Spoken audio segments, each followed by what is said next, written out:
Well, the inevitable is happening in the imagination industry this week. We're going to be talking about AI and creativity.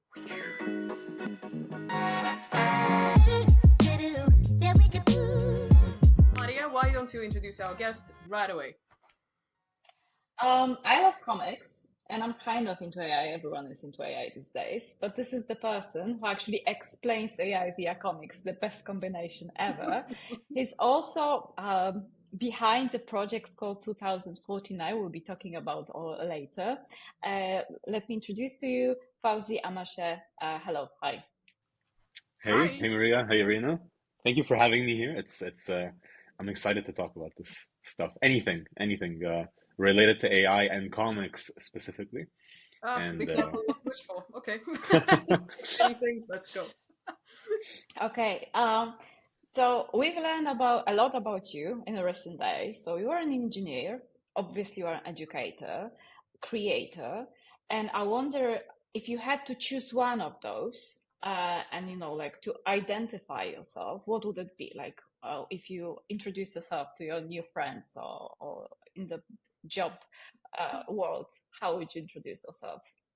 that's a great question because I always define myself by like 7 words in a row because I'm so indecisive about who I am or like who I want to be. But if you told me to pick one, I would define myself as a designer. I think that's the term that I identify with the most. Yeah, I do come from an engineering background, but I think uh, engineering has exposed me a lot to the importance of design and human-centered design. And when you have that lens of everything around you is by design, like the way we design our cities, applications, different products, it always kind of forces certain outcomes. Um, and like everything around you is a big system that's like super connected. And I think the way you design the system is like the way you see like it impacting society as a whole. So I think the design side of things is what I care about the most. Even like AI, like how do you design it into society instead of just like implementing it randomly all over? And same thing with other technology. Like what's the future we're trying to design and how do we get to it? And that's kind of like the sentence I always tell myself, like the future is by design. It doesn't happen by accident, doesn't happen by prediction. It happens because we make decisions to make it happen or get to that point that we want. I would jump on it because when you say that future happens by design, I get that it's beautiful in a way, but I think it also sometimes happens by accident, by not making decisions. I would argue that this is the case. Like, and do you like unless you think that not making decisions is also designing something? But maybe that's a philosophical thought. But how do you stand on that part? I think you asked the perfect question because it's not making this a decision is also a decision. You're deciding to be passive or maybe you're not caring about a specific issue. And I don't blame anyone for doing that. And if I go back to like why I started making videos in the first place, that was like the core reason. Like when you talk about AI or any technology, it always sounds scary, or the way it's portrayed in the media is maybe complicated or uses a lot of marketing terms or like technical jargon that people don't understand. And I think once you create those barriers where people feel like excluded or they don't understand what's going on, that's when they won't make any decisions. So that's why with the content, I'm trying to like simplify it as much as possible. Like, can I help the average person understand like the engineering behind an AI system or like the technology behind an AI system? Because then they can make better decisions. But you can't make a decision without having the knowledge that you need. Um, and so that's my perspective, and that's why I make my videos, to be honest, like to help people make better decisions, whether it's in their life at work or day to day. Because design is everywhere, as we say, right? Yeah. I want to go back to the beginning, and I want to ask you about how it all started. Actually, so first of all, there are quite a few voices out there talking about AI already because it's quite the talk of the town. Then you are present on YouTube, Instagram, TikTok. You have your wonderful newsletter on Substack that is called Year 2049, and I'm still wondering whether there's a Blade Runner reference or not. You'll tell us. So, when and why did you feel the absolute necessity to start explaining and simplifying the world of AI to the world out there? Great question. I started exactly 4 years ago. So before ChatGPT came out, I guess I timed it well. But it Mm. was after I graduated from university. So I studied industrial engineering and I specialized in human-centered design and AI as well. So it's kind of like I had like the combination of knowledge and like this Venn diagram of interests. Um, and at the same time, I was like right during COVID where everyone was being skeptical about a lot of things online, for example, like vaccines or what people were saying. Um, and I decided to kind of start this for fun, just to explain, new technologies uh, in a way that people can understand them simply. Like you didn't need a degree or like a specific education. Like hopefully, even if you're in high school or you're in retirement, you would enjoy it and learn from it and understand it. So that's how it started. It started as a comic series. And the reason why it's called Year 2049 is it always portrayed the future. So if you go back to the beginning of my Substack, it was always comics about life in the future based on the technologies that were just starting to come up today. Um, and yeah, so it just started as a newsletter. Then went into the short video path just to get more people to read the newsletter, to be honest. I didn't really care about like building a big audience on socials. I just wanted people to read the comics and what I was writing there. But yeah, so like 4 years later, yeah, the growth has been surprising. I never expected it to get this far. And even in terms of like my own content, I've kind of like went through multiple versions of it. And you'll see it if you go through my Substack. You'll see like the evolution of my work. Mm. Um, and there was a point where I stopped making the comics because I felt like people didn't care about them, and I was wrong. Um, Especially after all the AI image generation tools were coming, and I thought to myself like all the content I was seeing online was more and more AI generated, and I told myself that I need to go back to my original format where you can tell it's hand drawn, you can tell it's imperfect, but you can tell it's real and like someone made it with like lots of thoughtfulness and like attention to detail. And yeah, even my 1 minute videos now, I probably spend at least like 5 hours just to make it. Um, and most of that is spent on research and reading. And like the drawing take is easy once you understand like the concept or like the latest information you're trying to convey. Yeah, and I'm gonna I will keep jump doing here. this. I will jump. Yeah, Yeah. yeah, I know, I know. We already talked before, so I'm gonna jump here on the on this point because I'm super drawn to comics and I love this form of art. I love this form of communication.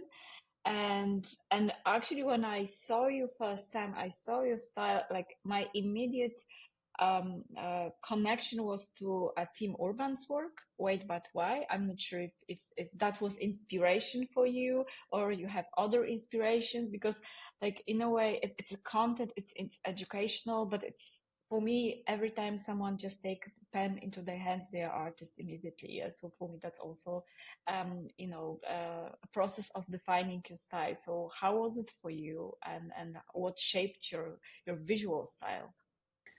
Tim Urban is definitely an inspiration. Wait, but why is amazing. I've been reading it for years, and even XKCD, if you're familiar with it, and another cartoonist I really enjoy his work is Grant Snyder.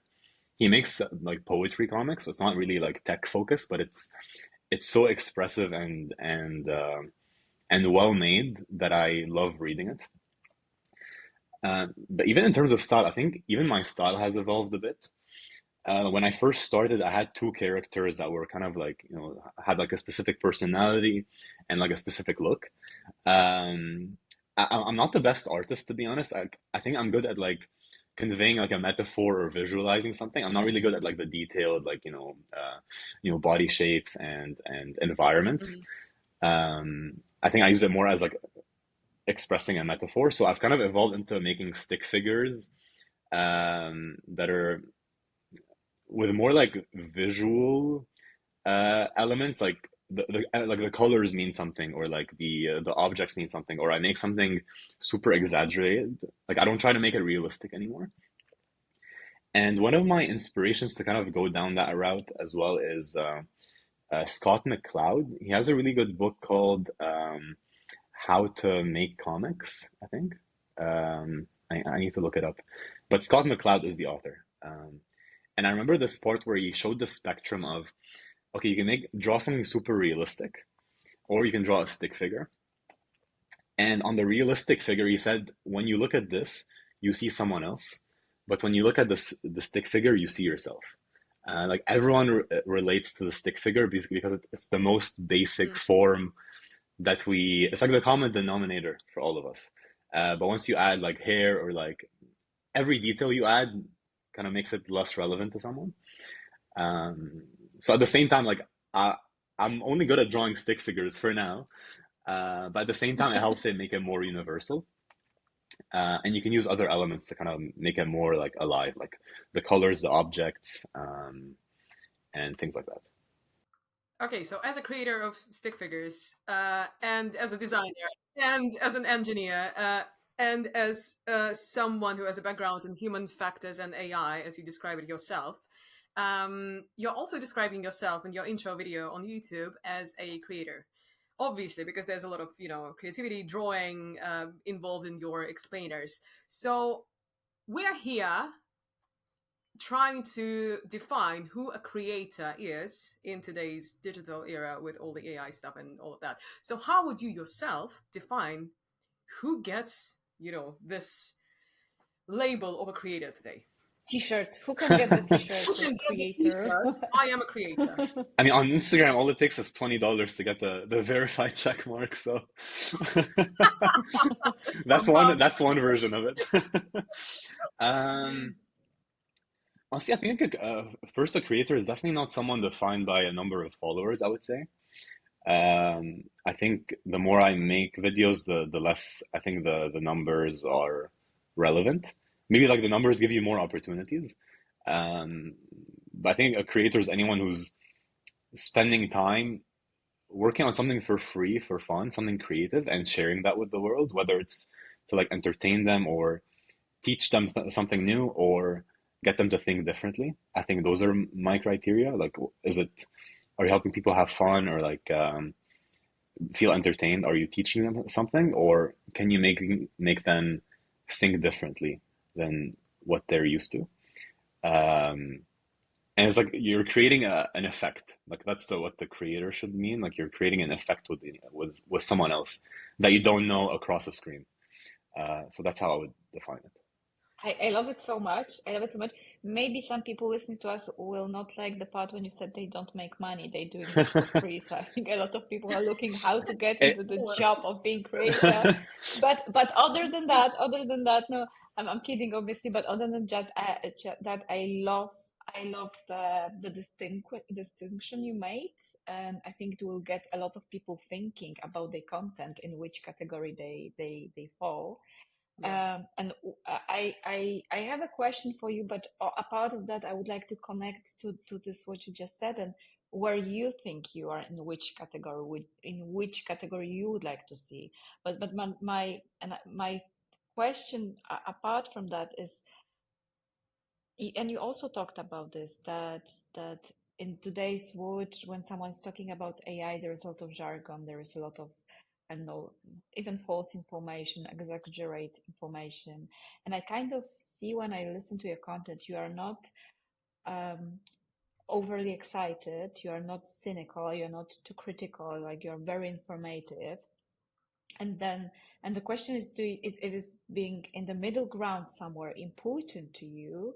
and our utopian or dystopian narratives, I think even useful? Can they bring something to the conversation, or we should avoid them in conversation about AI? Yeah. Great question. I can get back to the money question after, but I have thoughts about what I just said. I think in terms of like the bucket I put myself in, I try to be on the educational bucket of like teach me something new, but at the same time the other bucket of like that help me think differently. Um, I think yeah, if you follow lots of the AI content online, there's definitely a portion of it that's a bit too excited. And I think, and another portion that's like totally opposite. I think being on any extreme usually is never the right solution. Because I think there's like plenty of cases where people will be like opposed to something or like for something. For example, if you said, oh, a research team at a university is using AI to maybe like accelerate drug development, like to treat diseases, most people will be in favor of that. But at the same time, if you say like a company fired 10,000 people to like replace them with AI, all of us would be against it because we don't ever want to be in their shoes, and we don't want the same thing to happen to us. Um, so I try to keep it balanced because there's like nuances that we should kind of be aware of, I think. It always depends on like how you're applying it, like who's being impacted. Is it actually giving a benefit? But there's also a lot of things that excite me a lot. Like, we just talked about vibe coding before the beginning. Like that gets me excited as a designer because I can build stuff. I just built a small application like last week, and it only took me a few hours. I shared it with a bunch of people. They loved it. And that would have taken me maybe a few weeks to build on my own, with lots of hair pulling. But I talk about both sides because both sides deserve equal weight. And if we go back to what we were talking about in the beginning, about like decision making and like designing the future, it's good to know both sides so we're more equipped on the daily to make those decisions. No, I think because I'm thinking about this middle ground a lot recently, and I'm thinking about what's left if AI will be able to do anything. I know that it's not capable of doing so, and there's plenty of things we still need to do and oversight AI work. But I kind of have this feeling recently that what is left is an opinion. What is left is like, the moment, like what to do and what not to do, like, and to have. So I'm connecting this. I know that being utopian is totally different thing than having an opinion in a way, but I kind of look in the content also seeing that I'm not in the middle ground, but I'm actually saying this is my vote. This is how I vote, and I wonder if it's resonate with you, or do you think no, actually to be good educator you need to you need to hide your personal opinions about stuff, like what's your point on that? Great question. I think there's some videos I try to keep neutral. Like, if you look at the explainer videos, for example, I'll explain how the technology works. For example, like let's say, how does AI generate an image? I'm explaining how it generates an image without any opinions. Because I think I want like people are, in my opinion, people are smart enough to like make up their own opinions once they have like the right facts about how the system works like behind the scenes. But at the same time, I will make separate videos where I like share like personal opinions. There's one I made last week called the AI first trap, and it was me basically talking about how backwards I think AI first thinking is, along with some examples of like past startups who have failed. For example, the one I bring up a lot is the Juicero. Are you guys familiar with it? It's like No, I'm not. this was like 10 years ago. Yeah, I Yes. know, I know it. Yeah, yeah. Okay. The juice Sorry. machines. Yes, I'll explain it. There was this company, a startup in San Francisco. They raised, I think, $100 million from Google Ventures and other VCs in the Bay Area, and they built this $400 juicer that would just make juice for you. Oh, And yeah, yeah, you have to buy the juicer, and it's connected to Wi-Fi. You need an app to operate it, and you need to buy the bags from the company to make the juice. And then yeah, Bloomberg made a report where they got the machine and they made the juice with the machine. Then they just bought the bag and they squeezed it by hand, and it was exactly the same. yeah. And and I love the example because it just shows you like when you get too obsessed with the technology. And if you go back 10 years ago, people were obsessed with like IoT and like mobile apps. It's easy to build useless things that are expensive. Uh, and if you're not like solving the right problems, if you're not starting with a problem in mind, you're probably doomed. And I'm sure you've probably given this advice to the startups you advise. Yeah. Makes It Yeah. sense. happens. It Yeah, happens. We all Yeah. been there. We all been there at some point. yeah. Like we're big fans of the why question and Yeah. all that. Um, I just wanted to build on something you mentioned about the vibe coding, because that has been my obsession for the past couple of months for sure. My friends started joking at me that, anything that I can vibe code, I probably would try to vibe code, without much success though. So, what's your stance on vibe coding? Because on the one hand, we are democratizing the art of coding slash building things, right? It kind of cuts the corners and it gets you to the moment of building whatever you're trying to build, an MVP or like a functional product. But unpopular opinion that I developed is that it's quite controversial when your products that have been vibe coded, it's clear that they have been vibe coded. So the looks are pretty much the same, and it's rare when the thing is Yeah. functioning properly. Yeah. So, what do you think about that? I agree with you actually. I think vibe coding is great for a few use cases. Like for example, building prototypes. If you're like very early in like if you have an idea and you want to get quick feedback, usually I spend hours in Figma just to make a prototype. And instead you can like vibe code a quick prototype and show that to people, send them a link, get feedback, and then iterate on it before you invest like too many resources in like designing and developing something because maybe people don't want it. The other case I was thinking of was it's great for like people to build a personal website. I think it's nice in the future if everyone has a personal website and portfolio, but maybe they like there was a bit of a barrier before on like making that happen. There is like the website builders, but in terms of building fully functioning and like full stack apps, I still wouldn't do it with vibe coding because I don't have the knowledge to detect if something's wrong. It might function like when I'm testing it, but is there something I'm doing wrong like behind the scenes that maybe it's exposing any private or sensitive data? Is it like some weakness that someone can take advantage of and hack my app? And we've already seen examples of it. So I wouldn't do it by myself. I would still like hire a software engineer or developer to at least validate, verify, and make sure like it's a reliable application. And I say this to everyone who like asks me about vibe coding. Like it's great for like a rough and perfect prototype. I built a simple app, and I feel confident in it because it's relatively simple, and I'm not storing any private data. That's why I feel confident putting it out in the public. Yep. But if it's anything with like any sort of payments or like authentication, that's when I get stressed, and I would rather talk to my uh, developer friends to get like their input and like help me build it. So I think in a way, like maybe this is part of like me trying to think differently.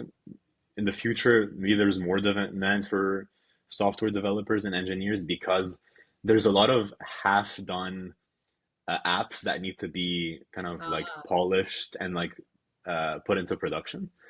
And maybe like the format for that is like kind of like a micro consulting thing where you you know you can hire an engineer for like a few hours and they can like make sure like the product you're building is secure, reliable, and won't be hacked. So this is like how my brain thinks. If people will do it, I don't know, but I have to plant the seed and like share those ideas for people to even think about it. cool. That's sort of a different kind of I will jump. relationship. right? Between the engineers and the Exactly, non-techers, exactly. us. Yeah. I will connect this vibe coding with actually monetization of your channel, because recently you mentioned the app, and this app was made, if I recall, with one of AI app builders. We will not share the name because they don't pay us. They Yeah. they work with you, not with us. Sorry, guys. If you want to be mentioned here, like Hello. yeah, this is how it works. This is how it works. It's business. Anyway, I wonder, because we chat before this episode, and you mentioned that you are very particular about how you monetize your channel and your activity, and you are not having a lot of sponsorship. There were only a few. This was one of those, and I wonder first why you decided. Was like creating an app already in your mind, and that's why it felt natural, or you just wanted to test something new in terms of monetization of your channel? And what's your general view on collaboration with brands when you are educator and you try to build your personal brand out there? I guess maybe the context I'll start with is I still work full time. I have a job, so that's why on the monetization side I didn't want to rush into it and kind of jump on all the sponsorship requests that I receive. First, because they take time, and to kind of replace a full time salary is not as straightforward. But at the same time, I didn't want to go down the sponsorship path too much because I'm afraid it dilutes the brand I've been building for the past 4 years, especially in the AI space where I think trust is the most important currency. And I think, especially when I'm trying to do more of a balanced approach to my content, I can be balanced and like maybe like advertise something that's kind of contradictory to what I'm saying in another video. So that's why I've said no to like 99% of, actually more than 99% of sponsorships. I've only said yes to three because it's tools that I was already using, and I found it was like low risk, and it kind of aligned with my personal values. So I didn't see any like risk there. I've also monetized in other ways. I've had a few speaking engagements here and there. I've had some corporate workshop requests that have been a lot of fun. So I prefer those types of things where I'm kind of monetizing my work instead of my audience's attention. And I always think about the saying that says like if something is free, you're the product. I don't want the audience to feel like they're the product. I want my work to be the product and like them to enjoy it, whether it's free stuff or maybe eventually buying something that I make. I'd rather focus on that because it kind of creates like a positive loop, in my opinion. Like when you're uh, focused on creating a good product and like people are happy with it, it's like a healthy like relationship. Like your incentive is to create the best content ever instead of like trying to hack the algorithm or try to get followers or just be controversial for the sake of being controversial. Um, that's how I think about it. Maybe it's an unpopular way of thinking about it, but it's the way that feels right to me, and I think I will go down the longer path. That's a bit slower, but I think long term it makes the most sense, in my opinion. And to your question about the app I built was just for fun. I didn't really think about it in terms of a monetization thing. I'm getting good feedback and traction on it at the moment. I don't plan on monetizing it anytime soon. But I am trying to build a separate product at the moment, where it's my content, lots of longer and in-depth stuff like workshops and guides, um, to kind of like help people learn kind of like the practical side of, okay, like you've taught me the theory, but how do I apply this at work in like a responsible way, in a way that doesn't really maybe replace people or kill jobs. So that's like the challenge I'm working on at the moment, and we'll see. Like I'm trying to launch it before the end of the year. We'll see if I get to do that. But I'm on track timeline wise to launch it before the end of the year. Uh, So I just wanted to build on that, what you just said, because in one of your interviews, you said, I try to keep it honest and truthful, even if it gets less views, less likes, and less shares. I'm sorry, but the question here, how did you grow audience to over 200K on platforms like TikTok and Instagram without actually sacrificing your depth or authenticity? I think I've definitely made videos that I feel like looking back were probably like me trying to like hack it. Because there's definitely points where I'm like, oh, I spent a whole year on this and I have 900 followers. But I learned that's like the wrong way to think about it. Like you can't really look at the numbers too much. And ironically, when I stopped looking at the numbers is when I started doing my best work, and when people started loving the work more, and the number started growing by its own. Um, and the ironic thing, like most of the growth, Every creator who wants to hide their secret tells that. So that's bullshit. That's bullshit. Every creator's no. I just made very good content, and then no, like fame came accordingly. I mean, Just so tell us the truth. Yeah. no, I think the truth is like I'm when you're, I think because I think even if you think about like yourself when you're on Instagram, you can tell when someone's doing something like they're enjoying it and it's coming from the heart and it feels genuine versus like them trying to like act or like jump on a trend too much. I try not to jump on like the trends. I tried it in the past, doesn't really work. But I will say like most of the growth has come from very few videos. Like if you're, Mm. I counted how many videos I made in total like a few months ago. I think it was over like 450 maybe. A lot of them are hidden now. Like I just hid them because like I was embarrassed. Like I feel like they're bad. But I'll say most of the growth and like traffic comes from maybe like 5% of them. 10% of them being very generous, but mostly 5%. And even in terms of views, like even if something gets like 100 views, it's disappointing maybe when you're making a video. But if I told you I had to speak in front of 100 people tomorrow, you'd be nervous. Um, so I think that's like just making stuff online and seeing numbers online is such a distortion. Um, and someone told me the other day, like, oh, you have enough people to like fill up Old Trafford, which is the stadium of my favorite football team. And I'm like, oh, okay, I that's scary to me. Um, so like numbers, you can always find, other people to compare yourself to. That's why I don't focus on them anymore. And my best videos have come from, uh, let's say on Instagram, for example, this year. There's one 12-minute reel that I posted that took me 100 hours to make. And that's the AI explained in 12 minutes. That's my best video by far. It's the video I spend the most time on. Um, I think maybe the answer is like maybe put more time into each video. That's my hack. But it's not really a hack because it's hard to justify, investing so much time into something so small. Um, but I'm noticing like the more effort I put into the quality, the better it performs. Or even with the existing people you have, it kind of strengthens like your the trust you're building. So it's not always about growth. It's also about, keeping the people engaged and like loyal to the content. Yeah.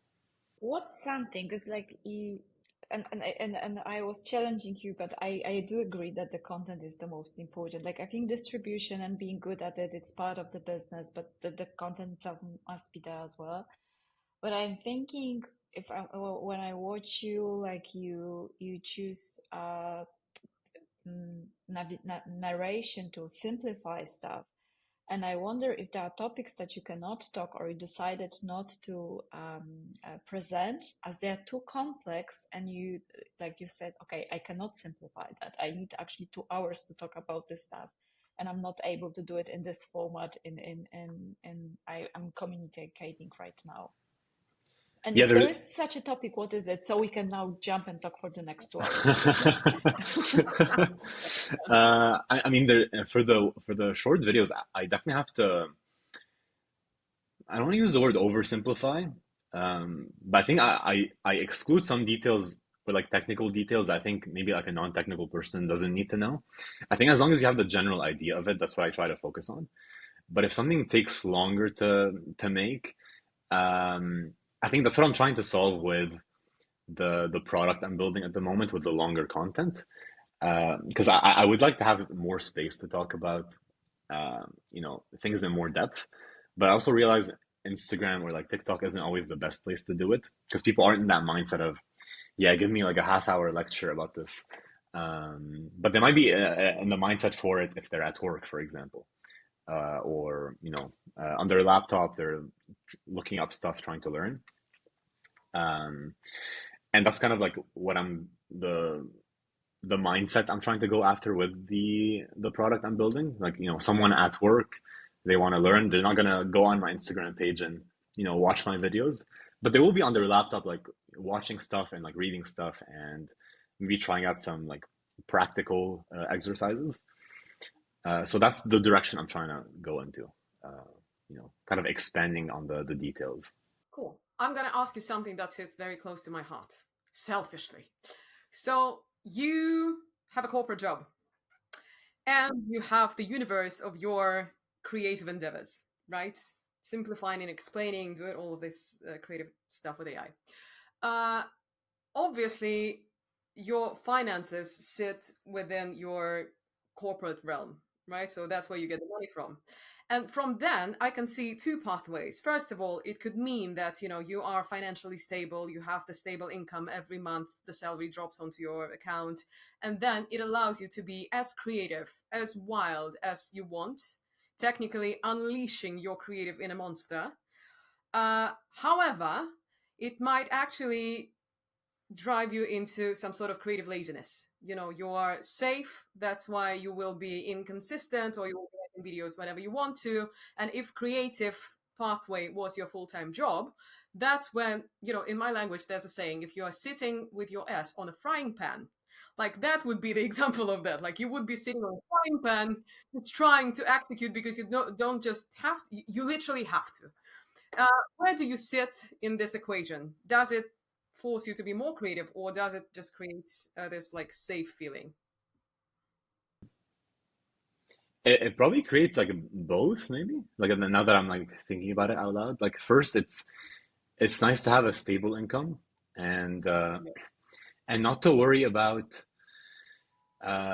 like your income relying on views potentially or the sponsorships that you're getting. Like for example, if I'm having a good month, I might have like really good opportunities for like maybe a sponsorship deal, which I probably won't take most of the time, or maybe like a workshop or a speaking engagement, which I will take.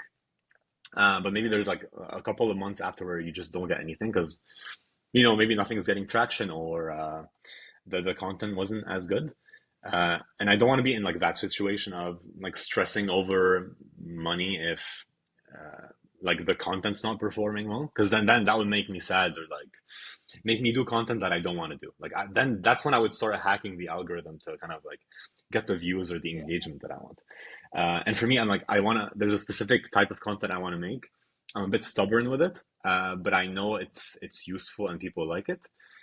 So I want to keep doing it, and like regardless of the financial impact of it. At the same time, I think my job helps me become better at what I do on the content side. A lot of Mm. people that watch me work in corporate environments, and being in a corporate environment myself, it helps me make more relatable content or answer questions that I also see at work, or uh, again, make the content more relevant to them or like the conversations they're having at work, especially when it's AI. All the talk about it is at work. Like, how is our company doing this? How is my job Yeah. being affected by this? And me losing that part of myself is also a risk because I might make less relevant content. I don't want to be, the influencer who's like trying to show like, oh, I'm traveling every 3 days. I'm on a first class ticket to whatever. That's when you become less relatable. Um, and for me, By my all priority is means. making content that people trust and is relevant to them and is high quality. And monetization, it's not the number one priority. Money should be an outcome, not a goal.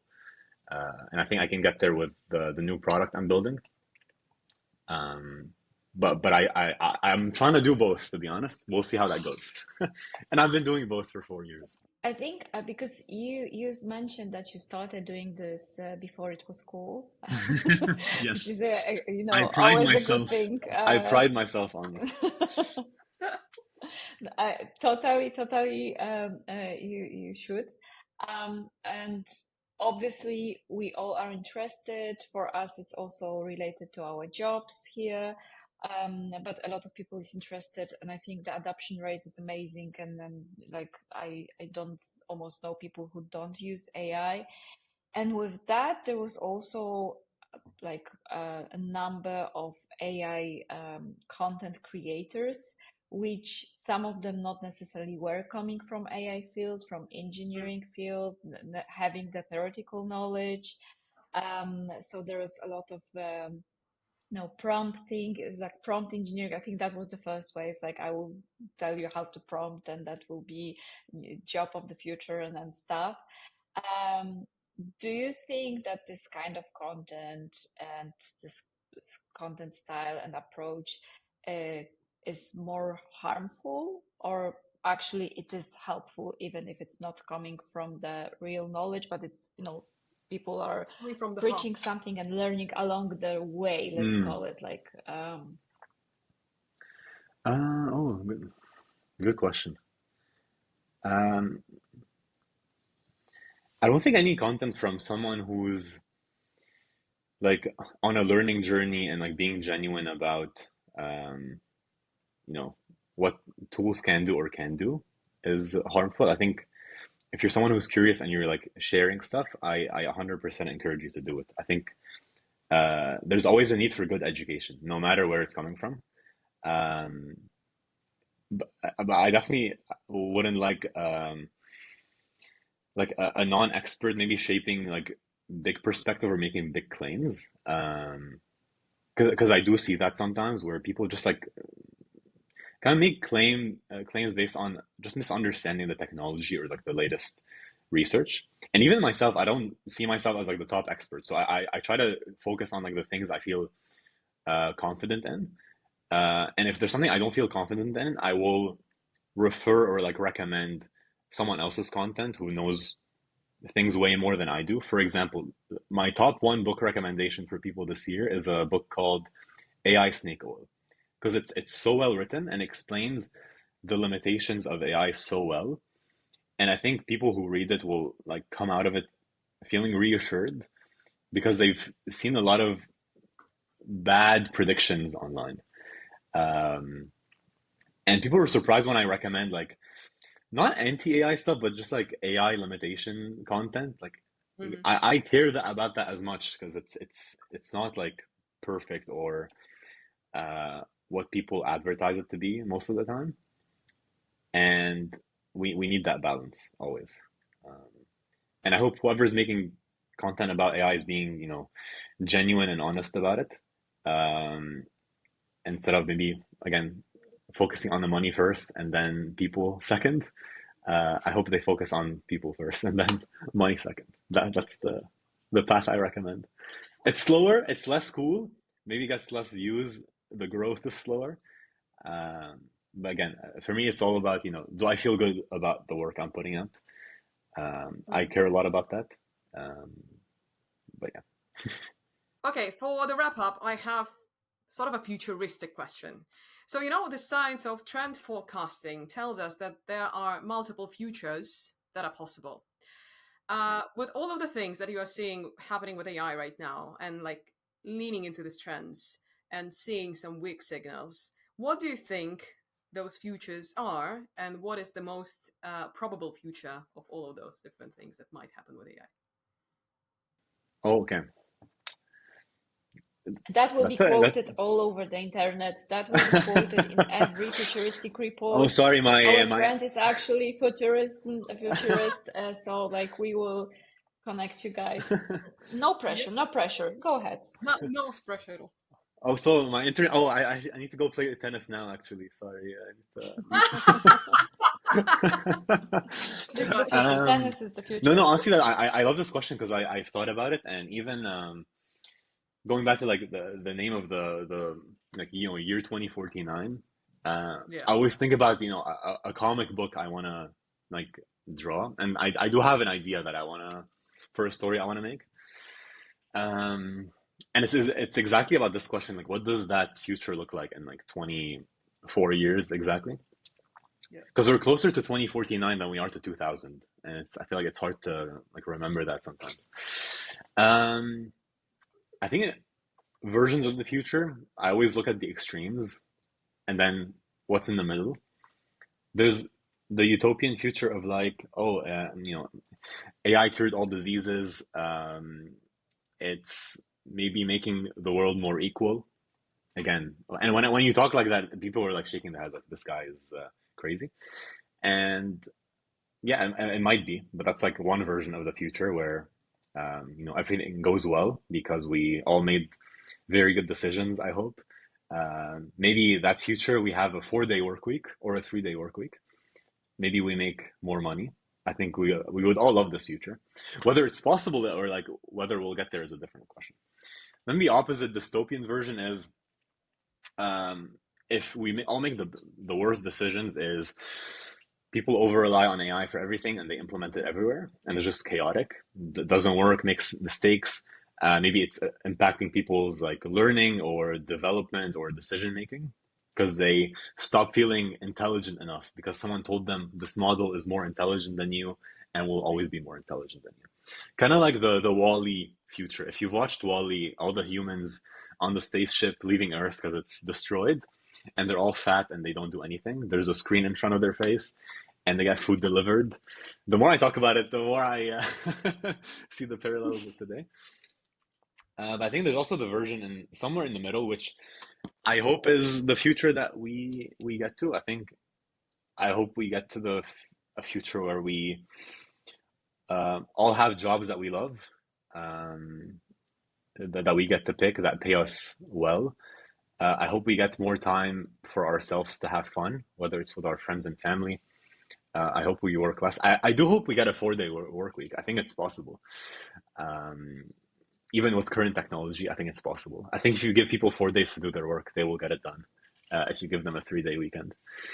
Um, and I think just more, I think going back to like the creative stuff, I think all of us having time for creative endeavors, whether it's making a video or learning how to play the harmonica, or just having time Yes. to do nothing with friends without having to worry about, oh, I need to have multiple jobs or I need a job with a side hustle to like afford a basic life.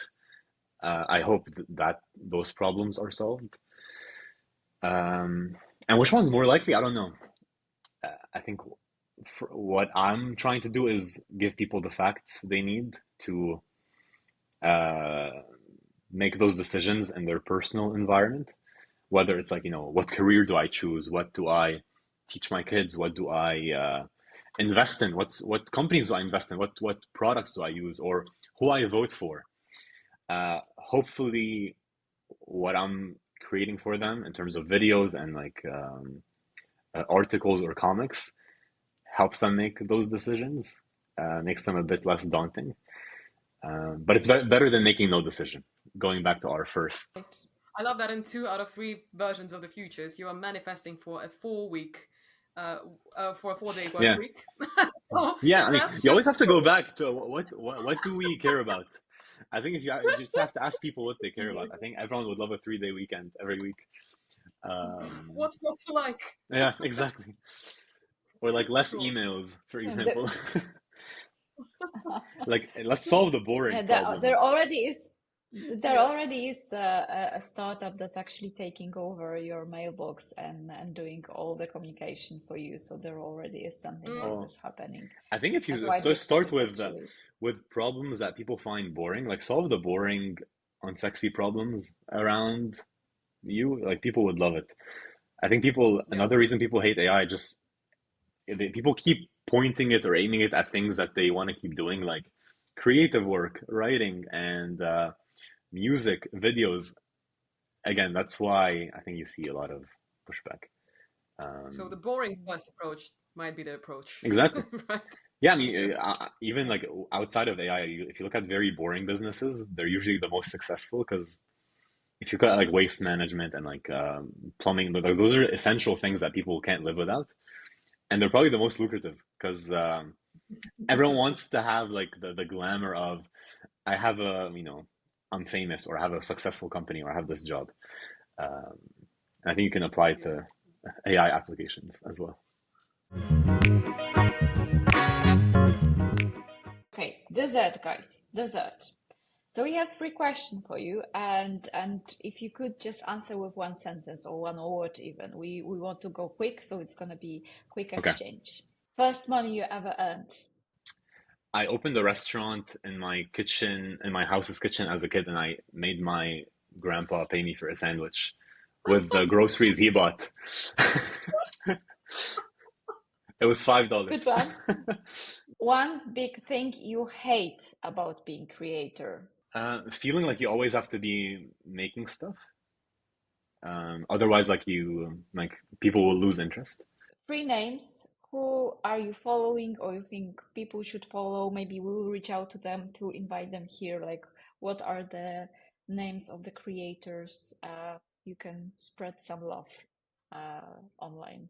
I think like I might just recommend like very like technical researchers who I love their work. But I think actually like unrelated to AI, I think one of my favorite people to follow online is Grant Snyder. He has a Substack as well. He has multiple Mm. books that I have gifted so many times. I just love his perspective and way of communicating.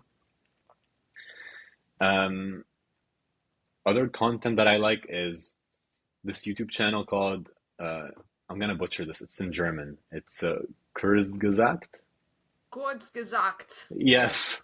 that's what Thank my you, friend Irina. Yep. Thank you, Irina. I mean, maybe I'll repeat his name because I think his work has been a really big inspiration for me and like had a big impact on me. It's Scott McCloud. Mm. Yeah, he made the book that kind of got me down this path from the very beginning. Um, so yeah, if you can somehow interview him, I think I'll be the first one to watch it. Again, as Yeah, ideas, thank you. Love it. yeah. Love it.